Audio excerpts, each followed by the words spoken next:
I don't think this is an exaggeration or clickbait if I tell you this is the best Geo team ever.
Now that you've seen what this team is capable of, we can finally go over the characters and their builds. So, let's start with Arataki Itto. Itto is a pretty great character. He was released just last patch.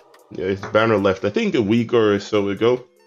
And yeah, let's look over his stats. So, as you can see here, we have a pretty normal crit build, and we have a lot of defense. And unfortunately, a lot of elemental mastery. But yeah, that's not what we want to talk about right now. So, Itto's damage is based on defense. If you read his talents, as you can see here, he will gain extra attack based on his defense, and that's why we built defense on Itto. Great. The artifacts that you want to use on him, I think it's specifically made for him, is the Husk of Opulent Dreams. It grants you 30% defense, and once you're off field, you will gain stacks, or if you're on field and deal hits to enemies, you will also gain stacks. These stacks will give you extra defense and extra geo damage bonus, which works perfectly fine with Itto. Great. The weapon we are using is the Serpent Spine. That's the best 4-star you can take. All the other ones I have right now would be worse options. You can also take the Black Cliff Slasher or the White Blind here, which is a free-to-play craftable prototype weapon. And yeah, Wolf's Gravestone unfortunately is not great for him because yeah, he needs the defense or crit stats, and the Skyward Pride actually works on him too. High base attack, energy recharge is there, and increases all damage by 8% after using your elemental burst, which means his infused geo attacks will be increased by that. And yeah, I have him on C1. C1 is actually great, so you gain extra superlative super strength stacks if you throw his elemental skill. Yeah, but it's not really needed for Itto. And the talent focus is burst and normal attack. That's what you want to focus. I upgraded everything because the cow actually does some great damage, as you saw earlier in the clip. But it's not really necessary to upgrade that one, because most of your damage will be coming from the infused charge attacks you deal once you've triggered his burst. Now, let's go over Zhongli now. Zhongli is built as a burst DPS. Most people out there play Zhongli as a shielder. I disagree with that. I think it's a wasted potential. You don't really need the excessive shield strength you have if you put on him 60,000 HP. So 22,000 HP is pretty great. I'll probably do the math and see how much absorption power the shield has with only 22,000 if I don't forget it in the edit. And yeah, we are running a crit build, as you saw earlier, and we have some energy recharge. Yeah, this crit build is solely from artifacts. Zhongli does not ascend with crit stats. He actually gets geo damage bonus, which is why we're on 90%. And the weapon is the Favonius Lance. Why the Favonius Lance? I think I mentioned the Favonius Lance in my Zhongli Burst DPS video, which I will link in the top right corner in the card. The Favonius Lance is great for burst DPS spam. If you have good crit stats, as I do, as you just saw earlier, you can run this weapon. This weapon will give you energy or elemental particles whenever you crit. if you have Zhongli's pillar up, you will basically generate elemental particles on the side without actually having to hit enemies, which is pretty great. So you'll fill up your burst pretty fast. And if you have good crit stats, as I do, you'll still deal enormous damage, I think. I think the highest one I dealt with this setup was still 100k, which is more than, I don't know, every other shielder Zhongli out there would do. Now, let's go over his artifacts. It's still the same setup as my burst DPS Zhongli video. We are running Shimenawa 2-piece and 2-piece Archaic Petra. Why Shimenawa? Because we want to increase the Dominus Lapidus damage instead of only focusing on the burst. So that's why I chose to run Shimenawa.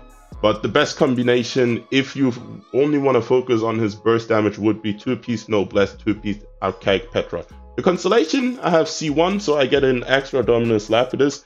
I will be going for the C2 once his banner releases in, I think, 12, 13 days or something. And yeah, it will grant me shield once I drop his Meteor, which will complete the team build overall for me. And yeah, the talent focus, burst, and Dominus Lapidus, that's what you want to focus on. You can upgrade the normal attack, but it's not really necessary. The damage increase is not that high. And yeah. Now let's go over Gorou. Gorou is level 80. I got him on Constellation 4. This is very important. The reason why Constellation 4 is very important, you unlock a ability, or Gorou unlocks the ability to heal your team once you unlock Constellation 4. The healing is based on your defense. It's not the highest healing. I think the highest takes I got was 1,000 something. But if you run this in combination with a team equipped with Zhongli, you will be less likely to take damage. And if you take damage, you can use Gorou to heal your team. So this works perfectly fine in the whole team synergy. Now, back to his stats. We overinvested into crit. The only thing you really need is crit rate and high energy recharge, as you can see here. We have 200%, 225% energy recharge. That's pretty good. And you want to get as much defense as possible. Elemental Mastery is not needed. It's just my artifacts, which kind of suck. And I didn't want to farm artifacts for Gorou. Now, the weapon, Favonius Warbow, by far the best choice in my opinion.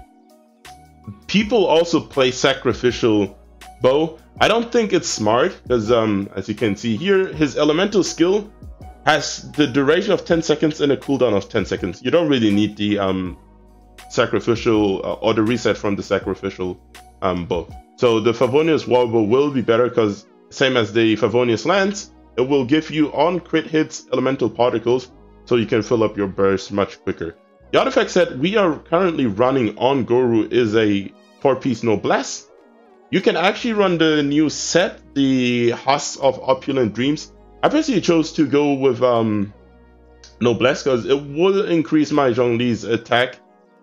As you can see here, his burst damage is also based on attack. As you can see here, skill damage is usually based on attack. So we'll gain some extra damage from the Noblesse 4-piece. Constellations, I've already shown it. Constellation 4. Talents, you don't really need to upgrade the burst. It doesn't really do much to you. It only increases damage, which is, you know, we don't deal damage with Gorou. The elemental skill, that's something you want to invest into. Yeah, because it will give you more defense if you upgrade it, as you can see here.